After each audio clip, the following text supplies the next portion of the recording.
Selamat pagi pemirsa, saya Irwan Saragi akan menemani Anda dengan beragam informasi terkini di antaranya. GTPP COVID-19 Sumut berubah menjadi Satgas Penanganan COVID-19. Penderita hidrosefalus di Asahan butuh uluran tangan para dermawan. Sembuh dari COVID-19, KPUD tetapkan nomor urut paslon Bupati Deli Serdang. Selain cuplikan berita tadi, kami juga akan menghadirkan beragam informasi lainnya. Pemirsa, kita jelang Sumut hari ini pagi selengkapnya.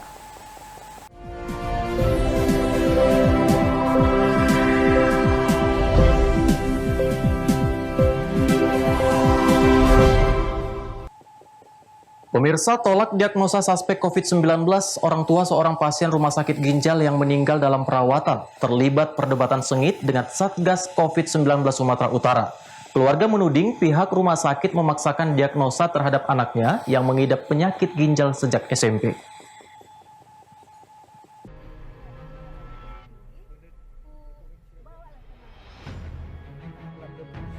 Pasangan suami istri Jadiawan Situmorang dan Elizabeth Purba berdebat sengit dengan Satgas COVID-19 Sumatera Utara yang tiba di Rumah Sakit Ginjal Rashida Jalan DI Panjaitan, Medan Baru. Keluarga ini menolak diagnosa suspek COVID-19 terhadap anaknya Hendrik Lambertus Situmorang. Anak keempat yang baru meninggal pada usia 24 tahun itu telah mengidap penyakit ginjal sejak duduk di bangku SMP. Ia menjadi pasien berkala Rumah Sakit Ginjal Rashida dalam 5 tahun terakhir untuk perawatan cuci darah. Almarhum kemudian meninggal pada Selasa malam dalam perawatan isolasi khusus. Sebelum akhirnya meninggal, pasien sempat jatuh dari tempat tidur, hingga keluarga menuding rumah sakit mengabaikan pelayanan maksimal terhadap pasien isolasi. Keluarga menuding rumah sakit memaksakan diagnosa suspek COVID-19 berdasarkan hasil rapid test pasien yang menunjukkan hasil non-reaktif. Sementara hasil pemeriksaan swab belum keluar. Keluarga mendesak jenazah Hendrik Lambertus dibawa pulang tanpa penerapan protokol kesehatan serta tidak dimakamkan di pemakaman khusus COVID-19.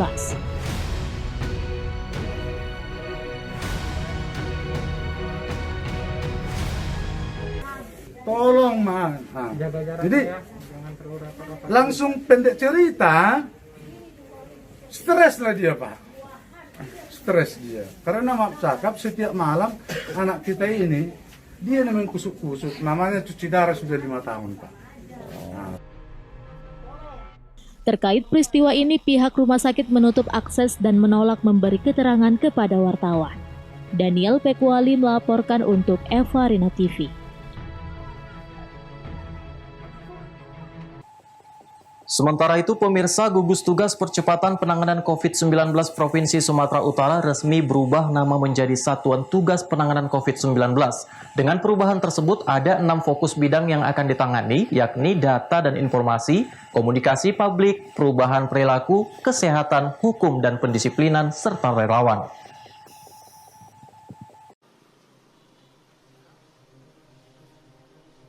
Perubahan tersebut tertuang pada Surat Keputusan Gubernur Sumatera Utara nomor 188-44-KPTS-2020 tanggal 30 September 2020. Juga sebagai tindak lanjut dari Peraturan Presiden Republik Indonesia nomor 82 tahun 2020 tentang Komite Penanganan COVID-19 dan Pemulihan Ekonomi Nasional, serta berdasarkan Surat Edaran Menteri Dalam Negeri nomor 440-5184-SJ tentang pembentukan Satuan Tugas Penanganan COVID-19 Daerah. Satuan Tugas Penanganan COVID-19 Daerah diketuai oleh Gubernur Sumatera Utara dan terdiri atas beberapa bidang kerja meliputi bidang data dan informasi publik, bidang komunikasi publik, bidang perilaku, bidang kesehatan, bidang penegakan hukum dan pendisiplinan, serta bidang relawan. Juru bicara Satgas Penanganan COVID-19 Sumatera Utara Dr. Wiko mengatakan, peningkatan kapasitas web PCR masih menjadi hal yang sangat penting bagi penanggulangan COVID-19 di Sumatera Utara. Kemudian mengisolasi orang yang terpapar sehingga memutus mata rantai penyakit ini. Ditambah ia menekankan seluruh masyarakat di Sumatera Utara tetap mematuhi protokol kesehatan di era adaptasi kebiasaan baru saat ini. salah satu upaya menghentikan rantai penularan COVID-19 sebelum beredarnya vaksin adalah dengan melaksanakan protokol kesehatan oleh seluruh lapisan masyarakat. Gunakanlah masker pelindung hidung dan mulut, jaga jarak interaksi 2 meter, cuci tangan dengan sabun dan air mengalir, serta hindari kerumunan orang banyak. Tindak lanjut dari Peraturan Presiden RI Nomor 82 Tahun 2020 tentang Komite Penanganan Coronavirus Disease 2019 dan Pemulihan Ekonomi Nasional, serta untuk menindaklanjuti Surat Edaran Menteri Dalam Negeri Nomor 440/5184/SJ tentang pembentukan Satuan Tugas Penanganan Coronavirus Disease 2019 daerah, pemerintah Provinsi Sumatera Utara telah membentuk Satuan Tugas atau Satgas Penanganan COVID-19 Provinsi Sumatera Utara. Dengan keputusan Gubernur Sumatera Utara nomor 188.448/KPTS/2020 tanggal 30 September 2020. Satuan Tugas Penanganan COVID-19 daerah diketuai oleh Gubernur Sumatera Utara dan terdiri dari beberapa bidang kerja yang meliputi bidang data dan informasi, bidang komunikasi publik, bidang perubahan perilaku, bidang penanganan kesehatan, bidang penegakan hukum dan pendisiplinan, serta bidang relawan. Satuan Tugas Penanganan COVID-19 daerah bertanggung jawab kepada Satuan Tugas Penanganan COVID-19 nasional. Pemerintah daerah Provinsi Sumatera Utara melalui Satgas Penanganan COVID-19 Provinsi Sumatera Utara terus mengupayakan penanggulangan pandemi COVID-19 di wilayah Sumatera Utara.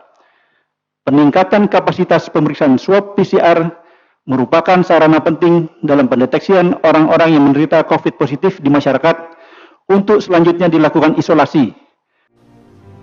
Sampai saat ini sudah ada 13 laboratorium PCR yang beroperasi di Sumatera Utara, seperti di Rumah Sakit USU, Rumah Sakit Prima Husada Cipta Belawan, BPOM Medan, RSUD Deli Serdang, RSUP Haji Adam Malik, Rumah Sakit TNI AD Putri Hijau, Rumah Sakit Murni Teguh, Rumah Sakit Bunda Tamrin, Rumah Sakit Pringadi Medan, Rumah Sakit Umum Evarina Brastagi, Dinas Kesehatan Provinsi Sumatera Utara dan RSUD Gunung Sitoli. Wahyu Pratama melaporkan untuk Evarina TV.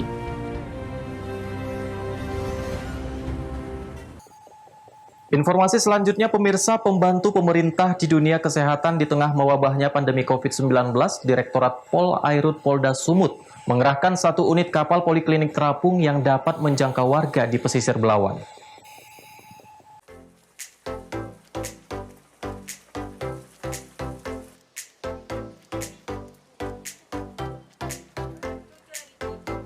Sebuah kapal kayu yang dimodifikasi layaknya rumah sakit mini dan selalu berlayar di perairan Belawan ini sandar di pemukiman Kampung Nelayan Seberang, Kecamatan Medan Belawan, Sumatera Utara. Warga yang telah menunggu di dermaga sangat senang atas kedatangan kapal poliklinik terapung milik Direktorat Polairut Polda Sumut bersama tenaga medis untuk memeriksa kesehatan masyarakat di tengah pandemi COVID-19. Di mana poliklinik terapung ini sebelumnya merupakan salah satu kapal patroli milik Ditpolair Polda Sumut diubah mirip menjadi ruangan periksa kesehatan yang dilengkapi kasur, oksigen, dan peralatan pengobatan lainnya. Direktur Polisi Perairan dan Udara Polda Sumut Kombes Pol Roy Sihombing mengatakan, kapal poliklinik ini berlayar seminggu 3 kali untuk melayani kesehatan masyarakat di pesisir Belawan di tengah pandemi COVID-19. Selain itu, petugas juga menyediakan rapid test untuk mencegah mewabahnya virus tersebut. Kami membuat program kegiatan ini 1 minggu itu 3 kali. Jadi 3 kali mereka akan berlayar menyusuri pulau-pulau terluar kita untuk membantu masyarakat. Situasi pandemik ini juga kita manfaatkan mereka juga untuk bisa melayani masyarakat kita, terutama dalam hal rapid test itu. Dan itu juga sudah banyak dilakukan oleh kapal poliklinik kita ini. Sementara salah satu warga Belawan mengatakan, dengan adanya kapal poliklinik terapung milik Ditpolairut Polda Sumut dapat membantu masyarakat Belawan untuk memeriksa kesehatan secara gratis. Ya gimana ya Pak, sangat senang sekali lah Pak ada bantuan klinik terapung seperti ini kan. Jadinya kalaupun ada keluhan sakit, kami pun ya senang lagi tuh berobat dengan gratis kan gitu Pak. Jadi di sini kalau melalui klinik pun di sini kan nggak ada Pak. Yang ada puskesmas di belakang Kampung Banjar yang ada. Kalau di tengah sini nggak ada Pak. Jadi kalau di sini kami berobat ya sama menteri ya pakai uang. Jadi terbantu Pak Bu dengan ini Bu ya. Dengan adanya kapal kayu yang dirombak menjadi poliklinik terapung, selain dapat membantu di dunia kesehatan, juga dapat memberikan pertolongan pertama di tengah laut. Wahyu Pratama melaporkan untuk Evarina TV.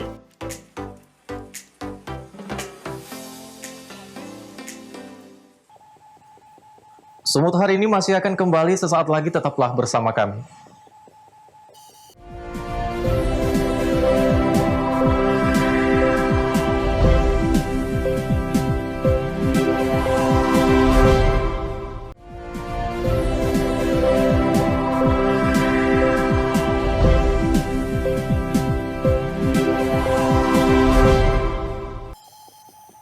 Terima kasih Anda masih bersama kami, pemirsa. Tenggelam 3 hari di Sungai Belawan, Kecamatan Hamparan Perak, Kabupaten Deli Serdang, Sumatera Utara. Jasad pencari tanaman bonsai ditemukan dalam keadaan sudah tidak bernyawa.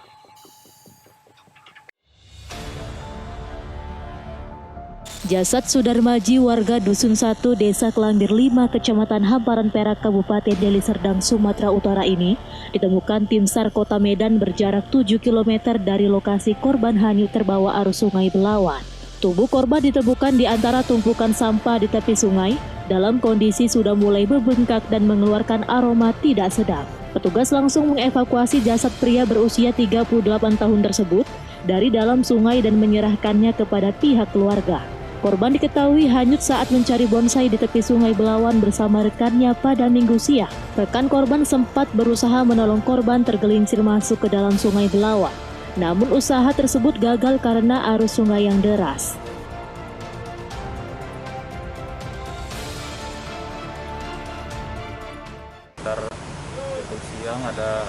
Siang hari ada kejadian seorang pria itu sedang mencari bonsai, tiba-tiba terpeleset dan terbawa arus. Memang temannya itu sudah pernah mencoba memberikan pertolongan namun gagal karena terseret arus.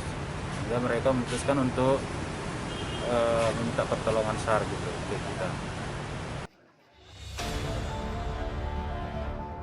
Tugas gabungan tim SAR terus melakukan pencarian hingga akhirnya jasad ditemukan dari hari ketiga korban hilang tenggelam. Jasad korban kini disemayamkan di rumah duka di Dusun 1 Desa Kelambir 5 Hamparan Perak, Deli Serdang, Sumatera Utara. Wahyu Pratama melaporkan untuk Evarina TV. Sementara itu pemirsa, gembong narkoba jaringan internasional berinisial RMN tewas ditembak mati oleh petugas Satuan Reserse Narkoba Polrestabes Medan. Narkoba jenis sabu juga ditemukan petugas dari kamar mes Sekda Kota Tanjung Balai.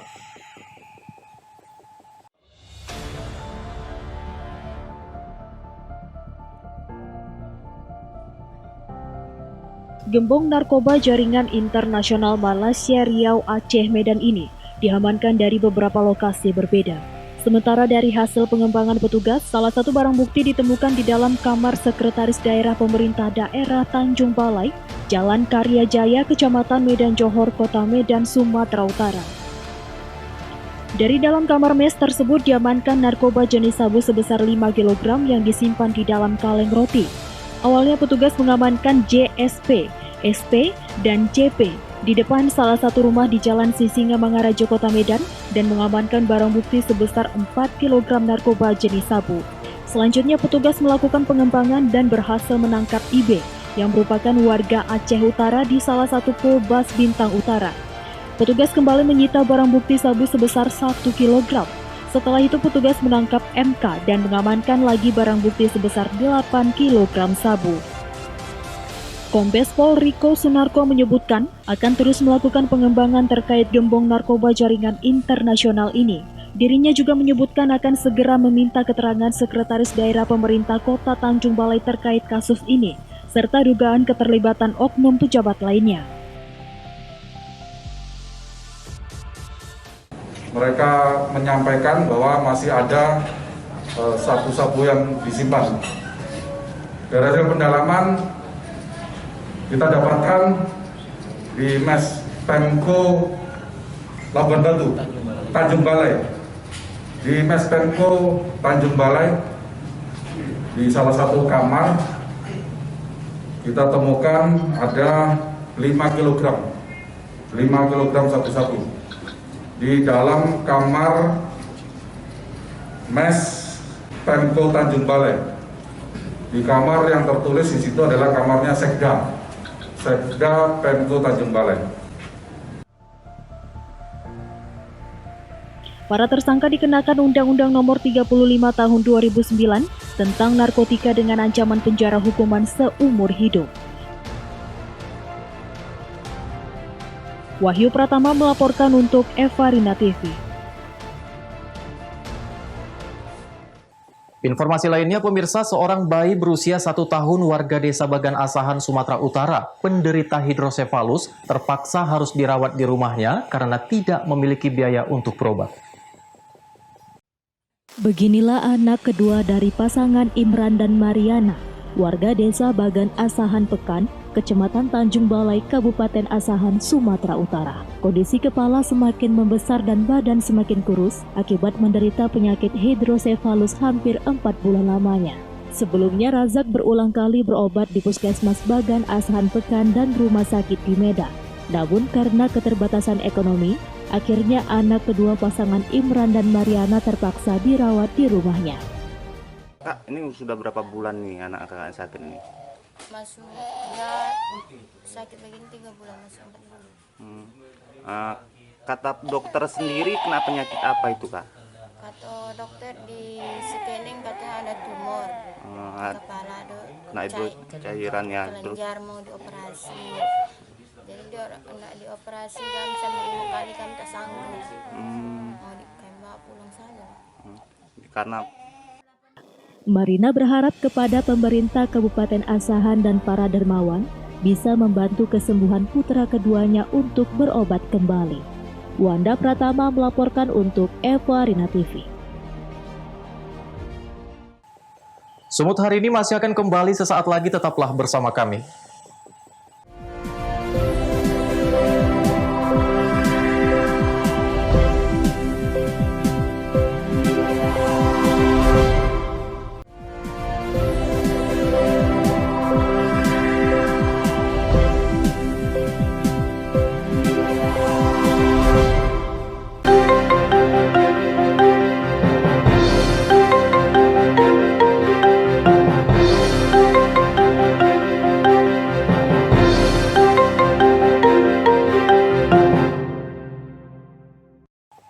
Terima kasih Anda masih bersama kami, pemirsa. Komisi Pemilihan Umum Daerah Kabupaten Serdang Bedagai menetapkan nomor urut salah satu bakal pasangan calon bupati dan wakil bupati di Serdang Bedagai setelah sembuh dari COVID-19.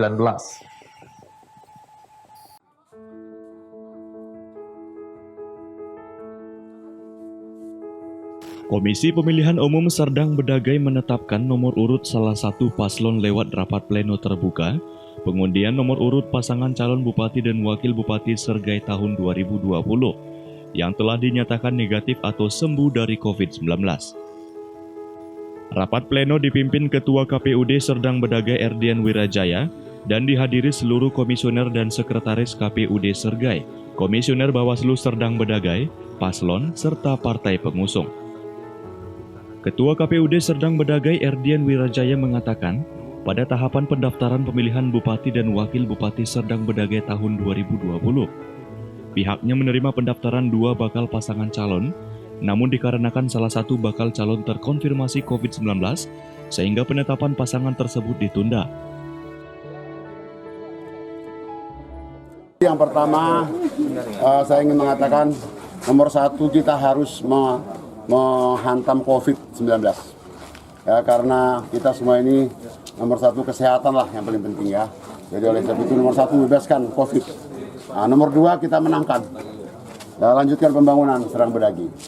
Nah, saya sangat bersyukur pada hari ini bersama-sama partai pengusung maupun partai pendukung karena hidup ini nggak boleh ganjil, harus genap. ya harus genap. Ada laki-laki, ada perempuan, ya. Ada matahari, ada bulan, ada siang, ada malam. Ya, jadi oleh sebab itulah menurut kami anugerah yang kami dapatkan nomor 2 ini, insya Allah ini adalah nomor kemenangan. Amin. Buat beriman dan training. Sehingga hari ini dilanjutkan penetapan nomor urut paslon tersebut melalui rapat pleno terbuka, pengundian nomor urut pasangan calon bupati dan wakil bupati Serdang Bedagai yang telah dinyatakan negatif atau sembuh dari COVID-19. Abdul Malik melaporkan untuk Evarina TV.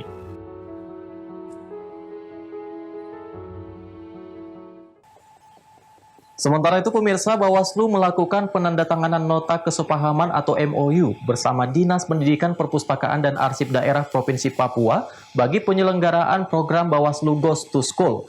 Program ini bertujuan mengajak para pemilih pemula pada tingkat sekolah menengah atas atau disebut para pemilih milenial untuk menjadi pengawas partisipatif pemilu. Selanjutnya pembacaan. Badan Pengawas Pemilu Bawaslu melakukan penandatanganan nota kesepahaman bersama Dinas Pendidikan Perpustakaan dan Arsip Daerah Provinsi Papua dalam program Bawaslu Goes to School Rabu 7 Oktober.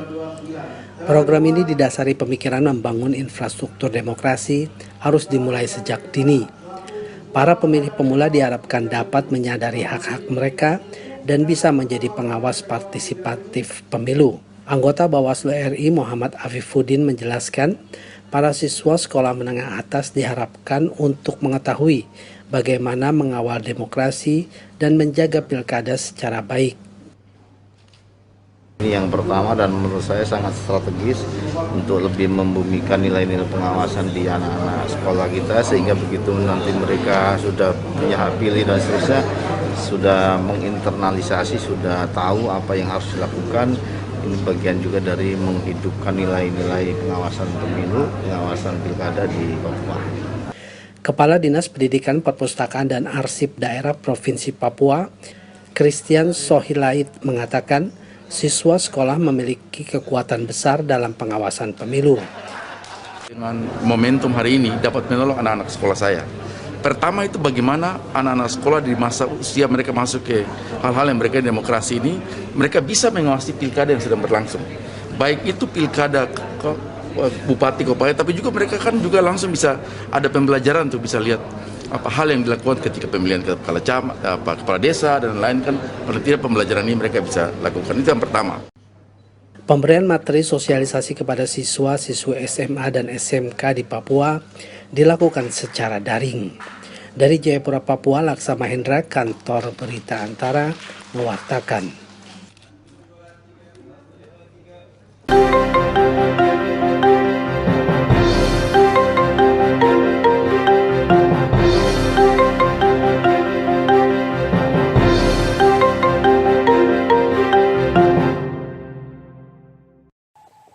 Pemirsa, demikianlah rangkaian informasi dalam Sumut hari ini pagi. Saya Irwan Saragih mewakili kerabat kerja yang bertugas. Pamit undur diri dari hadapan Anda. Terima kasih atas kebersamaan Anda dan sampai jumpa.